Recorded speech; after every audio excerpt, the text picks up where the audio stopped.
नमस्कार दोस्तों, मेरे YouTube चैनल पे आप सभी का हार्दिक अभिनंदन है। मैं अपने चैनल के माध्यम से अपनी रचना आप तक व्यक्त करना चाहती हूँ। कृपया करके अपना प्यार और सहयोग बनाए रखना। तो मेरी आज की कविता का शीर्षक है माँ बाप और भगवान। माँ बाप और भगवान टॉपिक पर कविता लिखने का विचार मेरे मन में काफ़ी चीज़ों को देख करके आया है। जैसे कोई पैदा होता है तो बचपन से ही हम सुनते जाते हैं कि कोई बोलता है कि माँ बाप से बड़ा कोई भगवान नहीं होता, तो कोई बोलता है कि भगवान से बड़ा इस धरती पे कुछ नहीं होता, कोई बोलता है भगवान होते हैं, कोई बोलता है भगवान नहीं होते।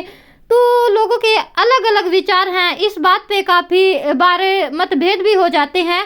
तो मैंने इस पे कविता लिखने की कोशिश की है। जो मेरे विचार हैं वो मैंने प्रस्तुत करने की सोचा है। बाकी आपको कैसी लगे वो तो आप पे ही डिपेंड है। तो देखो, एक चीज होती है जो मैं मानती हूँ कि दुनिया में सबसे बड़ा दर्जा माँ बाप का होता है, जिनकी बराबरी कोई इंसान तो क्या भगवान भी नहीं कर सकता। तो मैंने अपनी कविता की पहली पंक्ति कुछ इस प्रकार से लिखी है कि माँ बाप से बड़ा नहीं इस जग में कोई और, माँ बाप से बड़ा नहीं इस जग में कोई और, इनके ही चरणों में है जीवन की नई भोर, इनके ही चरणों में है जीवन की नई भोर। काफ़ी बार मैंने देखा है कि कई लोग जैसे पति पत्नी होते हैं, वे अपने बच्चों के साथ में दुनिया भर के मंदिरों में जाते हैं, तीर्थ स्थानों पर जाते हैं, और माँ बाप या सास ससुर से ये तक नहीं पूछते कि आप भी चलोगे क्या।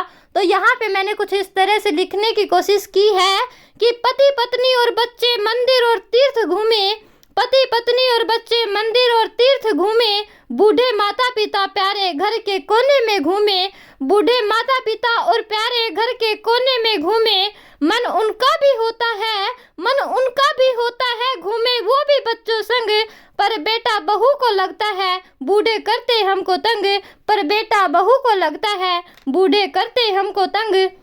लेकिन एक बात हमेशा याद रखना कि सबसे बड़ा तीर्थ, सबसे बड़ा मंदिर तो आपके घर में है, और वो है आपके माँ बाप। आप एक बार अपने माँ बाप के चरणों में झुक कर देखो, आपको किसी मंदिर जाने की भी ज़रूरत नहीं पड़ेगी। तो मैंने यहाँ पे कुछ इस तरह से लिखा है कि सबसे बड़ा मंदिर और तीर्थ है अपना ही घर, सबसे बड़ा मंदिर और तीर्थ है अपना ही घर, माँ बाप के चरणों में है इस धरती का स्वर्ग, माँ बाप के चरणों में है इस धरती का स्वर्ग। हाँ, मैं मानती हूँ कि हमें धरती पे भगवान ने भेजा है, और भगवान ने ही ये सृष्टि रचाई हुई है, सब कुछ भगवान का है। बट साथ ही सच ये भी है कि आपको पैदा करने का दर्द किसी भगवान ने नहीं बल्कि आपकी माँ ने झेला है दोस्तों, और आपके पालन पोषण का कार्य किसी भगवान ने नहीं किया बल्कि एक माता पिता ने सारी विषम परिस्थितियों से गुजर करके किया है। तो यहाँ पे मैंने कुछ इस तरह से लिखने की कोशिश की है कि पैदा करने की पीड़ा और पालन पोषण का फर्ज, पैदा करने की पीड़ा और पालन पोषण का फर्ज, माँ बाप के हिस्से में है दायित्व सारे का सारा दर्ज, माँ बाप के हिस्से में है दायित्व सारे का सारा दर्ज।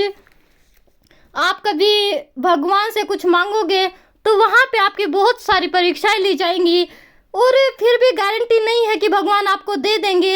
आप भले ही आप 10 साल तक भी भगवान के आगे रोते रहोगे ना, आपको शायद कुछ नहीं मिलेगा, वो सिर्फ परीक्षाओं पे परीक्षा लेता जाएगा। लेकिन वहीं आप अगर माँ बाप के सामने एक बार भी रो दोगे ना, एक पिता के सामने आप आंसू भी निकाल दोगे या माँ के सामने, तो सारी रात बीत जाएगी लेकिन वो माँ बाप सोएंगे नहीं। और जब तक चाहे कितने भी दिन लग जाए आपकी वो इच्छा पूरी ना कर देना, तब तक माँ बाप चैन की नींद नहीं सोएंगे।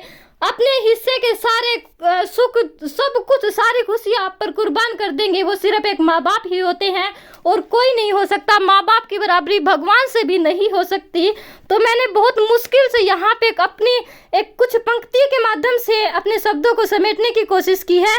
कुछ इस तरह से लिखा है, गैर मांगोगे ईश्वर से तो, गैर मांगेंगे ईश्वर से तो सुख और दुख मिलेंगे संग, गैर मांगोगे ईश्वर से तो दुख और सुख मिलेंगे संग, माँ बाप से मांगोगे तो खुशियाँ मिलेंगी हरदम, माँ बाप से मांगोगे तो खुशियाँ मिलेंगी हरदम, अपने हिस्से की खुशी और हर सुख हम परवारते हैं, अपने हिस्से की खुशी और हर सुख हम परवारते हैं, हमारी सारी परेशानियां ये अपने कंधों पर लादते हैं, हमारी सारी परेशानियां ये अपने कंधों पर लादते हैं। आपके लिए रातों जागने का कार्य सिर्फ एक माँ कर सकती है, और आपके लिए मेहनत की हर लिमिट पार करने वाला सिर्फ आपका पिता हो सकता है। आपके सपने पूरे करने के लिए जो खुद की सारी ख्वाहिशें, सारी इच्छाएं मन में ही मार दे, वो सिर्फ एक माँ बाप होते हैं। तो लास्ट में मैंने अपनी कविता की पंक्ति कुछ इस प्रकार से लिखी है कि रात रात भर जाग जाग कर, रात रात भर जाग जाग कर माँ ही धीर बंधाती है, रात रात भर जाग जाग कर माँ ही धीर बंधाती है।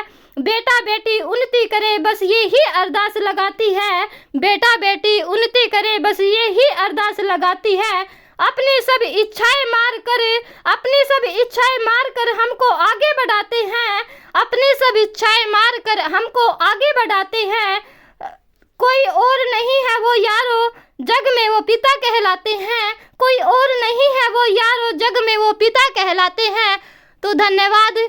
अगर मेरी कविता आपको अच्छी लगी हो तो कृपया करके लाइक करें, कमेंट करें और मेरे चैनल को सब्सक्राइब करें और वीडियो को अधिक से अधिक शेयर करें। धन्यवाद दोस्तों।